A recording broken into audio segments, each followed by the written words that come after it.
구약 762쪽입니다.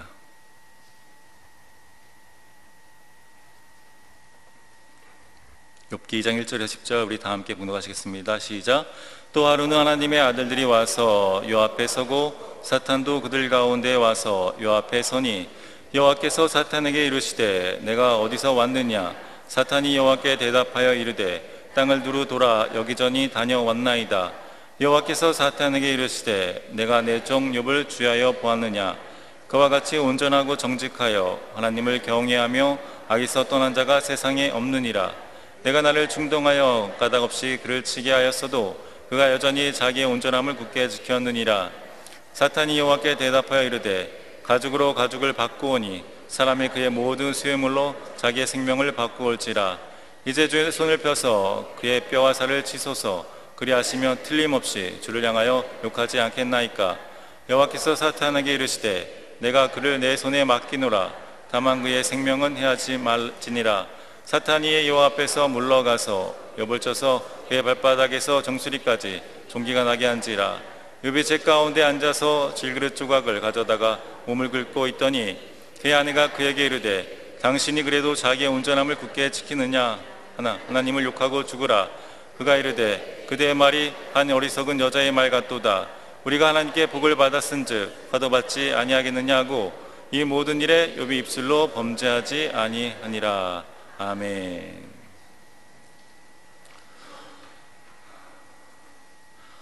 욥기서는 성경 중에서 가장 난해한 성경 중에 하나입니다. 그리고 또한 상식적이지 않는 그런 말씀입니다. 성경에서 말하는 것은 하나님의 말씀을 순종하면 복을 받고 또한 하나님의 말씀에 불순종하면 저주를 받는다는, 또한 벌을 받는다는 그런 내용입니다. 지금 월요일부터 토요일까지 새벽 5시 반에 신명기 성경 통독을 하고 있는데 신명기에서도 강조하는 것이 마찬가지입니다. 율법을 지키고 하나님의 말씀에 순종하고 또 하나님의 말씀대로 또 살아가면 하나님께서 차지하실 또한 가나안 땅에서 영원히 복을 받고 산다는 것입니다. 그러나 욥기서는 다릅니다. 욥기서가 강조하고 있는 것은 의인도 고난을 받을 수 있다는 것입니다. 욥기 1장 2장을 보면 보이는 세계, 땅의 장면과 또 보이지 않는 세계, 또 하늘의 장면이 번갈아 가면서 또한 이야기가 전개됩니다. 먼저 욥기 1장은 세계 장면으로 전개되고 있는데 첫째 장면은 그 무대가 땅입니다. 그 무대가 땅으로 욥과 그 장의 그 가정에 대한 이야기입니다. 우세 땅 욥이라는 사람은 순전하고 정직하여 또 하나님을 악해서 떠난 자라고 또 말씀하고 있습니다. 그리고 그들이 자녀들이 있는데 또 아들이 7명이고 딸이 3명이 있습니다.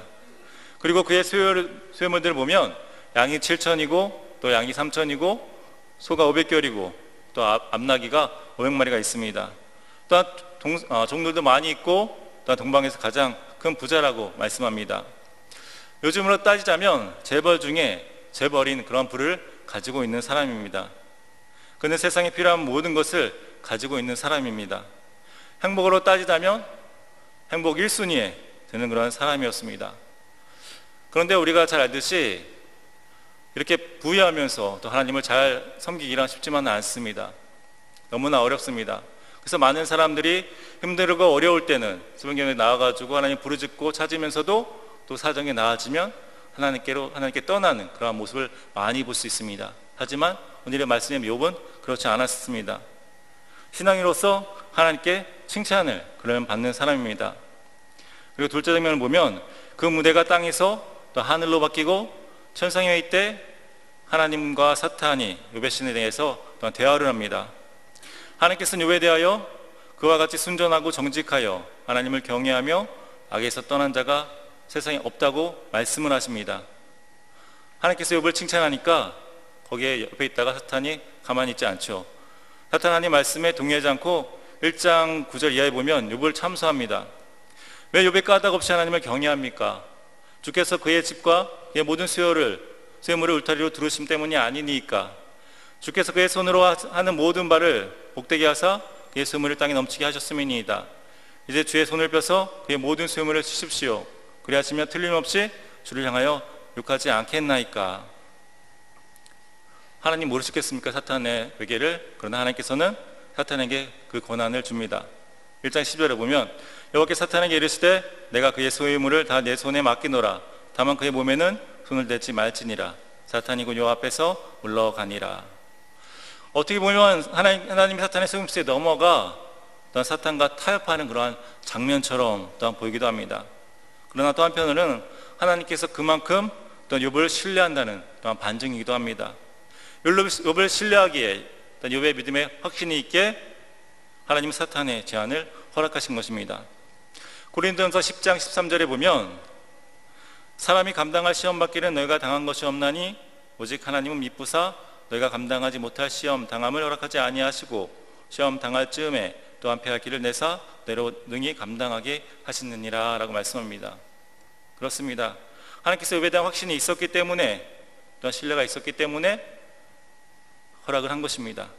그리고 셋째 장면을 보면 그 무대가 다시 땅으로 옮겨지고 또한 욥의 가정에 임한 재앙과 또한 욥의 심정이 기록되어 있습니다. 사탄은 하나님의 허락을 받은 후에 욥의 모든 것을 또한 빼앗아 가버렸습니다. 그의 집과 또 그의 소유물과 그리고 그녀의 자녀들까지 한꺼번에 다 빼앗아 버렸습니다. 사실 사업을 하다가 사업에 실패하면 그것도 너무나 힘듭니다. 그래서 어떤 분들, 사업가들은 너무나 힘든 나머지 또한 잘못된 생각으로 또 잘못된 그런 판단을 또한 하기도 합니다. 그런데 오늘 보면 욥은 그 모든 재물과 모든 소유와 또한 자녀들, 10명의 자녀들, 사랑스러운 자녀까지도 다 빼앗겨 버렸습니다.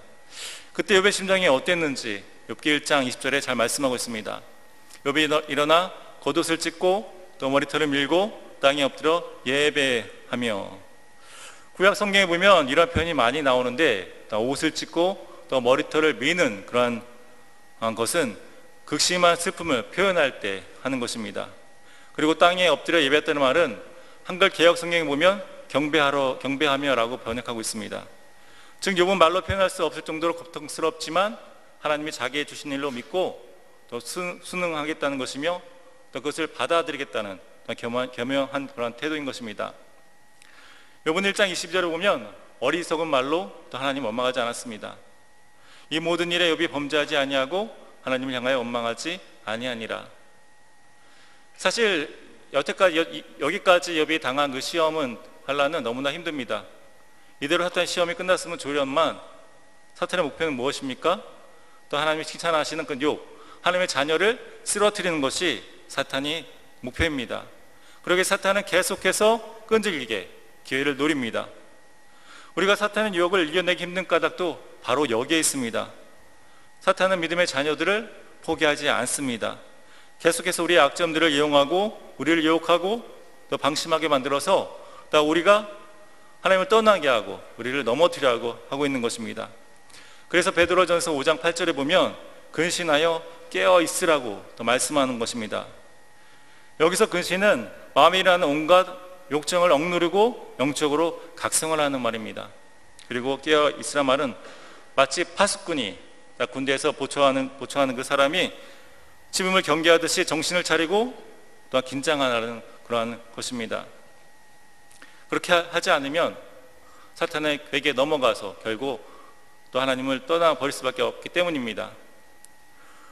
사탄은 계속해서 2장에 보면 욥을 참수합니다. 또 2장에 보면 다시 하늘의 장면이 나오고 또한 천사들이 여호와 앞에 섰고 사탄도 그들 가운데서 섰습니다. 그런데 하나님과 사탄의 대화를 보면 1장의 그러한 대화의 내용은 동일합니다. 하나님 사탄에게 묻습니다. 내가 어디서 왔느냐? 땅에 두루 돌아 여기저기 다녀왔나이다. 이것이 사탄의 본질입니다. 사탄은 항상 믿음의 자녀들을 파멸시키기 위해서 여기저기 우는 사자와 같이 두루 다닙니다. 혹시 여러분들 TV나 동영상으로 혹시 사자가 사냥하는 그런 모습을 보았습니까? 사자가 먹잇감을 사냥할 때 날카로운 발톱을 드러내지 않습니다. 어르렁하면서 달려들지 않습니다. 바짝 엎드려 있다가 슬금슬금 그 먹잇감을 보면서 다가갑니다. 그리고 먹잇감이 방심할 때 그때 잽싸게 사냥감을 잡아 먹습니다. 사탄은 우리가 상상하는 것처럼 뭐 머리에 뿔이 2개가 달려있고 그렇지는 않습니다. 혐오스럽지도 않습니다. 만약 그렇다면 우리가 사탄을 보고 아마 도망갈 수 있겠죠. 근데 사탄은 그런 모습이 아니라 어떻게 보면 그러니까 사사기에서 삼손을 유혹하는 그 드릴라의 모습, 되게 아름다운 그런 모습일 것입니다. 우리가 사기꾼한테 당한 이유가 무엇입니까? 사기꾼이 사기꾼처럼 생겼습니까?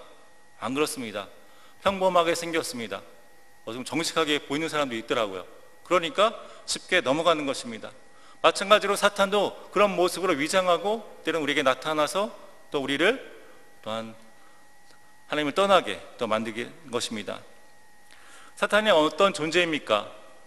요한복음 8장 44절에 보면 거짓말쟁이라고 말씀하고 있습니다. 너희는 너희 아비 마귀에서 났으니 너희가 아비의 욕심대로 너희도 행하고자 하느니라. 그는 처음부터 사일이 난 자요 진리가 그 속에 없으므로 진리에 서지 못하고 거짓말을 말할 때마다 제 것으로 말하나니 이는 그가 거짓말쟁이요 거짓의 아비가 되었음이라. 그리고 계시록 12장 10절에 보면 참소하는 자라고 말씀하고 있습니다. 내가 또 이르니 하늘에 큰 음성이 있어 이르되 이제 우리 하나님의 구원과 능력과 나라와 또 그의 그리스도의 권세가 나타났으니 우리 형제들을 참소하던 자가 쫓겨났고 참소한 자를 사전을 한번 찾아봤습니다. 그랬더니 사전에 보니까 나무래 치려고 죄가 있는 것처럼 꾸며 윗사람에게 일러 바치는 것. 다시 한번 말씀드리겠습니다. 나무래 치려고 죄가 있는 것처럼 꾸며 윗사람에게 일러 바치는 것. 그것이 바로 사탄입니다. 마치 욥이 까닭 없이 하나님을 경외합니까? 라고 말하는 것입니다. 사탄은 이 장에서 계속해서 또한 욥을 쓰러뜨리려고 하고 있습니다. 그런데 1장과 2장에서 하나님과 사탄의 대화를 보면 사탄이 먼저 또 욥에 대해서 말하지 않았습니다. 하나님 욥에 대해서 칭찬했을 때 사탄은 욥에 대해서 또한 참소를 합니다. 사탄의 행동을 보면 참으로 지혜롭습니다. 사탄이 먼저 욥에 대해서 먼저 이야기하지 않고 하나님께서 먼저 욥에게 대해 칭찬을 했고 그때 왜 욥이 까닭 없이 하나님을 경외합니까? 라고 하면서 욥을 고발합니다. 그리고 이구심을 받게 하는 그런 장면입니다. 먼저 욥기 1장 8절 10절에 보면 여호와께서 사탄에게 이르시되 내가 내 종 욥을 주의하여 보았느냐 그와 같이 온전하고 정직하여 하나님을 경외하며 악에서 떠난 자는 세상에 없느니라. 사탄이 여호와께 대답하여 이르되 욥이 어찌 까닭 없이 하나님을 경외하리이까? 주께서 그와 그 집과 그의 모든 수요물을 울타리로 두르심 때문이 아니니까. 주께서 그의 손으로 하는 바를 복되게 하사 그의 소유물이 땅에 넘치게 하셨음이니이다. 이제 주의 손을 펴서 그의 모든 수요물을 치소서. 그리하시면 틀림없이 주를 향하여 욕하지 않겠나이까. 욥기 오늘 본문 3절에서 5절을 보면 여호와께서 사탄에게 이르시되 내가 내 종 욥을 죄하여 보았느냐 그와 같이 온전하고 정직하여 하나님을 경외하며 악에서 떠난 자가 세상에 없느니라. 내가 나를 충동하여 까닭 없이 그를 치게 하였어도 그가 여전히 자기의 온전함을 굳게 지켰느니라. 사탄이 여호와께 대답하여 이르되 가죽으로 가죽을 바꾸오니 사람이 그의 모든 수요물로 자기의 생명을 바꾸었지라. 이제 주의 손을 펴서 그와 뼈와 살을 치소서. 그리하시면 틀림없이 주를 향하여 욕하지 않겠나이까. 이때 6절에 보면 여호와께서는 사탄에게 모든 것을 맡깁니다. 그런데 맡기지 않는 것 하나 있는데 바로 생명은 해하지 말라고 하십니다. 여기서 우리가 알 수 있는 것은 하나님 허락 없이는 사탄이 우리에게 아무 짓도 할 수 없다는 것이고 또 하나님께서 사탄에게 모든 것을 허용하지만 욥의 생명만을 건드지 말라는 것 통해서 우리가 하나님의 사랑을 알 수 있는 것입니다. 요한 1서 5장 18절에 보면 하나님께로부터 난 자는 다 범죄하지 아니하는 줄을 우리가 아노라. 하나님께로부터 나신 자가 그를 지키심에 악한 자가 그를 만나지도 못하리라 말씀하고 있습니다. 그렇습니다. 사탄은 하나님의 자녀들에게 어떠한 해를 가할 수 없습니다. 하나님께서 허락하시지 아니하시면 우리의 머리털 하나도 건드릴 수가 없는 것입니다. 그러기에 믿음의 자녀들은 하나님을 믿는 우리들은 사탄을 전혀 두려워할 필요가 없는 것입니다. 또 그렇다고 또 신앙생활을 게을리하거나 또한 방심해서는 또 안 됩니다. 우리의 눈에는 보이지 않지만 여전히 사탄은 계속해서 우리들을 유혹하고 있고 사자와 같이 두루다니며 삼킬 자를 또한 찾고 있다는 것입니다. 에베소서 6장 12절에 보면 사도 바울은 이렇게 말씀합니다. 우리의 씨름은 혈과 육을 상대하는 것이 아니요 통치자들과 하늘에 있는 악한 영들을 상대해야 함이라. 오늘 우리의 눈으로는 보지 못하지만 보이지 않는 이면에는 우리의 눈에 보이지 않는 그런 영적 세계가 있다는 것입니다. 다니엘서 10장에 보면 다니엘의 기도 응답이 지체된 그러한 이유가 나옵니다. 다니엘은 감동적인 기도를 드린 후에 하나님의 응답을 기다렸습니다. 그러나 하루가 지나고 또 이틀이 지나고 또 5일이 지나도 또 하나님의 응답이 오지 않았습니다. 참으로 이상했습니다. 전에는 다니엘이 기도했을 때 하나님께서 그 즉시 응답해 주셨고 응답을 받았는데 이번에는 응답이 오지 않는 것입니다. 열흘 지나고 15일이 지나고 해도 아무런 응답이 없었습니다. 20일이 지나고 다시 날이 밝아왔습니다. 그러나 여전히 하나님의 응답은 오지 않았습니다. 하지만 이때 다니엘은 결코 포기하지 않고 인내하면서 또 하나님을 부르짖으면서 무릎 꿇고 기도를 했습니다. 그때 비로소 또 하나님으로부터 응답이 왔습니다. 21일째 날에 하나님의 천사가 응답을 가지고 온 것입니다. 그 천사는 다니엘이 묻기 전에 응답이 지체된 그 이유를 또한 말해 주었습니다. 원래 하나님의 응답은 첫째 날 다니엘이 기도했을 때 보내졌는데 하나님의 응답을 가지고 오던 중에 지옥에서 온 해방하는 영 사탄을 만나서 이들과 20일 넘는 그런 오랜 전투를 치르게 되었다는 것입니다. 그래서 만일 다니엘이 불굴의 그런 기도를 하지 않았다면, 기도를 계속해서 하지 않았다면 기도가 응답되지 않은 채 전투가 끝났을 거라고 얘기하는 것입니다. 그러나 기도는 계속해야 되었고 또 해방한 영 사탄은 결국 물러갔다는 것입니다. 이처럼 우리 눈에는 보이지 않지만 보이지 않는 영적 그러한 세계가 있습니다. 사탄은 우리 눈에 보이지 않지만 실제로 존재합니다.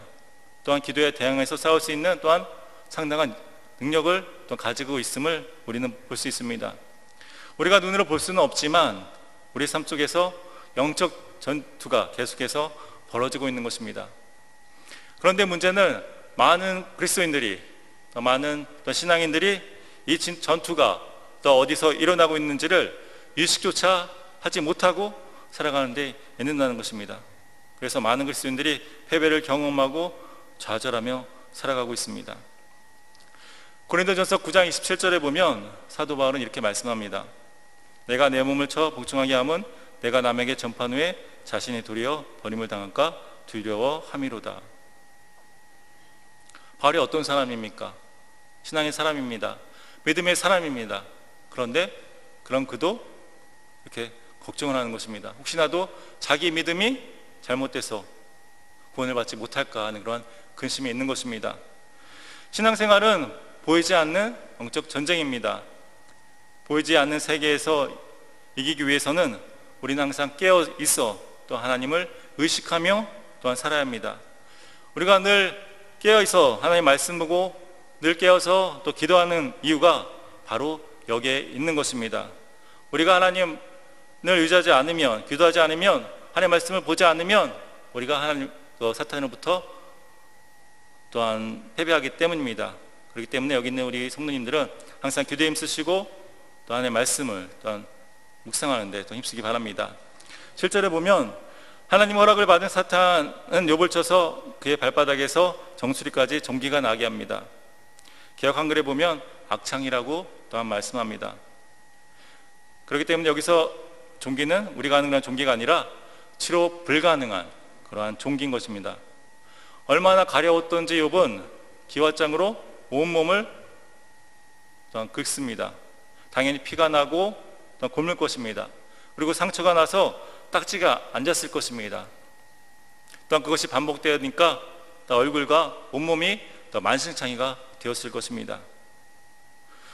욥의 친구들이 멀리서 그의 모습을 보았을 때 성경 보면 욥인 줄 알기 어려웠다고 또 말씀하고 있습니다. 그의 모습을 본 아내는 어떻습니까? 그렇게 살 바에 차라리 하나님을 욕하고 죽으라고 합니다. 근데 이것에 대해 많은 신앙인들은 욥의 아내를 더 많이 비난하고 비평도 합니다. 그러나 우리가 또 우리 말씀 가운데 알아야 될 것은 욥의 아내도 욥 이상으로 고통 속에 있었다는 사실입니다. 그녀도 집과 그다음에 소유물 그리고 그의 10자녀를 한꺼번에 잃었습니다. 그뿐만 아닙니다. 또 사랑하는 또 육체적으로 의지할 만한 그런 남편이 온몸에 악창이 생겼습니다. 그녀 앞에서 기어장으로 온몸으로 긁습니다. 여러분이 그런 모습을 봤다면 여러분 심령 어떻습니까? 어쩜 욥의 아내보다 더 심한 말을 할 수도 있었을 것입니다. 사탄은 이처럼 육신적으로 영적으로 연약한 상황에 있던 욥을 이용하여 욥에게 사악한 충고를 합니다. 하나님을 욕하고 죽으라. 이런 상황이 우리에게 없으리라는 법은 없습니다. 창세기 3장에 보면 뱀이 아담을 타락하게 만들 때 보면 뱀이 아담을 먼저 유혹한 것이 아니라 연약한 하와를 먼저 유혹한 것을 볼 수 있습니다. 하와를 유혹해서 하나님께서 먹지 말라고 한 선악과를 먹게끔 했습니다. 이처럼 사탄은 우리의 연약함과 또 우리의 나약함을 너무나 잘 알게 때로는 우리 주변의 사람들을 통해서 또 우리를 유혹하고 또 낙심하게 만듭니다. 혹시 여러분 중에서도 이러한 경험이 있는 분들 계실 겁니다. 사실 이러한 모습은 저희 어머니의 모습을 통해서 많이 봤습니다. 어머니가 힘들고 어려울 때 기도원 가서 5일, 10일 금식하고 은혜 받고 집에 딱 내려오면 제일 먼저 어머니 옆에서 화를 돋구시는 분이 바로 가장 사랑하시는 그 남편이더라고요. 그 아버지. 그랬을 때 어머니가 성질을 팍 내고 그런 모습을 자주 봤습니다. 이처럼 마귀라는 그 사탄은 우리가 은혜 받는 것을 없애려고 까먹게 하려고 주위 사람을 때로는 동원하기도 합니다. 하지만 욥의 아내의 말을 들은 그 욥은 이렇게 말합니다. 2장 10절에 보면 그가 이르되 그대의 말이 한 어리석은 여자의 말 같도다. 우리가 하나님께 복을 받았은즉 화도 받지 않겠느냐고 이 모든 일에 욥이 입술로 범죄하지 아니하니라. 이 말씀은 1장 21절 22절에 어떤 욥의 고백의 연장선인 것입니다. 우리가 하나님께 복을 받았은즉 화도 받지 않겠느냐. 그렇습니다. 우리의 창조주이시고 또 우리의 주인이신 하나님 원망하는 것은 참으로 어리석은 것입니다. 세상의 모든 피조물을 만드신 하나님이시기 때문에 또 우리에게 주실 수도 있고 또 가져갈 수도 있는 것입니다. 그 누구도 창조주 하나님에게 뭐라고 할 수는 없습니다. 하나님 왜 이것을 가져가십니까? 이것만 안 됩니다 라고 저항할 수 있는 그런 사람은 아무도 없습니다. 나 자신의 의지와 결단과는 상관없이 하나님 원하시면 그대로 되는 것입니다. 그렇기 때문에 우리는 어떠한 상황 가운데서도 또 우리의 창조주 되시고 또 우리의 주인 되신 그러한 하나님을 원망하거나 또한 떠나면 안 되는 것입니다. 성경에 나타난 모든 원망은 하나님을 향한 불신에서 비롯되었습니다. 무엇이 그들을 그렇게 만들었습니까? 이스라엘 백성들은 보이지 않는 세계에 반응한 것이 아니라 보이지 않는 세계에 반응했기 때문에 그들은 보이는 것을 보고 땅의 것을 보고 하나님 원망하고 불평을 했습니다. 민수기 14장 2절을 보면 이스라엘 자손이 다 모세 아론을 원망하며 온회 중인 그들에게 이르되 우리가 애굽 땅에서 죽었거나 이 광야에서 죽었음을 좋았을 것을. 사실 하나님께서 모세를 통해서 여호와를 통해서 또 그들에게 가나안 땅을 주신다고 약속을 하셨습니다. 그런데 이 이스라엘 백성들은 하나님을 원망을 했습니다. 뭐 때문입니까? 그들은 하늘의 것을 바라본 것이 아니라 땅의 것을 바라봤기 때문인 것입니다. 이스라엘 경우의 원망을 보면 전쟁 때문에, 또 맛있는 물 때문에, 또 생활의 불편 때문에, 위기와 고난 때문에 또 하나님을 원망했습니다. 그리고 그 원망의 뿌리에는 불신앙이 또한 자리 잡고 있습니다. 믿음이 없는 사람일수록 더 불평불만과 또 원망이 많습니다. 그런데 오늘 본문의 욥이 고난 중에서 하나님을 원망하지 않고 하나님을 찬송할 수 있었던 것은 다름 아닌 그의 예배 생활에 있는 것입니다. 우리 한번 욥기서 1장 4절에서 5절 한번 다 함께 봉독하시겠습니다. 1장 4절에서 5절입니다.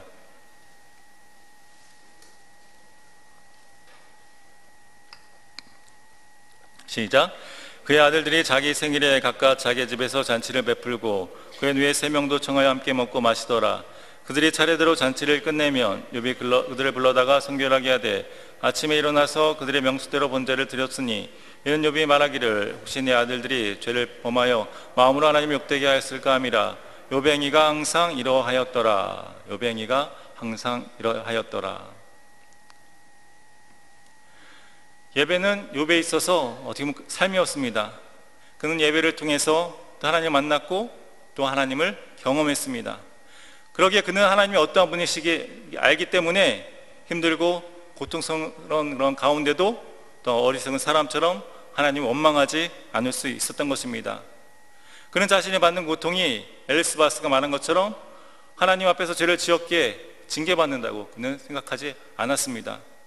욥기서 6장 8절에 10절에 욥은 이렇게 고백합니다. 나의 간구를 누가 들어줄 것이며 나의 소원을 하나님이 허락하시랴.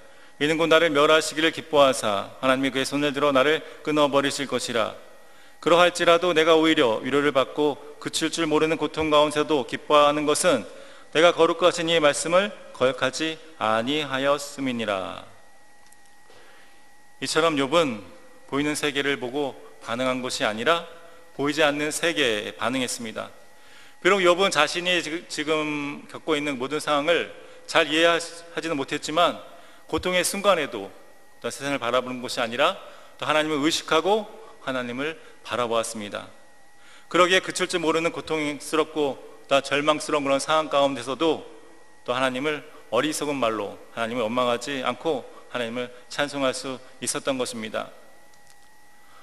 로마서 10장 17절에 보면 그러므로 믿음은 들음에서 나며 들음은 그리스도의 말씀으로 말미암느니라 라고 말씀합니다.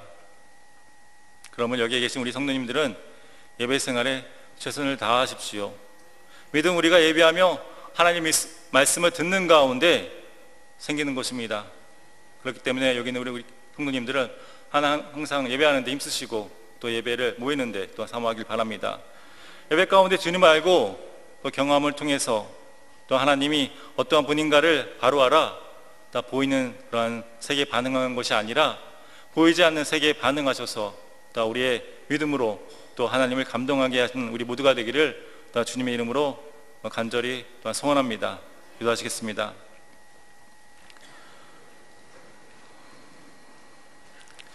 사랑하는 하나님, 이 세상에 보이는 세계와 보이지 않는 세계가 있지만 우리는 보이는 세계에 반응하여서 또 하나님 원망하며 살 때가 많이 있었습니다.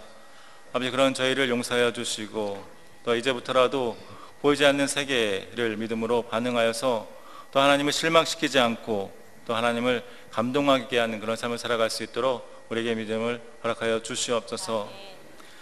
이제는 우리 주 예수 그리스도의 은혜와 하나님의 극진하신 사랑과 성부 성자 성령님의 감화감동 교통하심이 하나님을 예배하는 모든 또 하나님의 자녀 위에 영원히 함께 하시기를 간절히 축원하옵나이다. 아멘.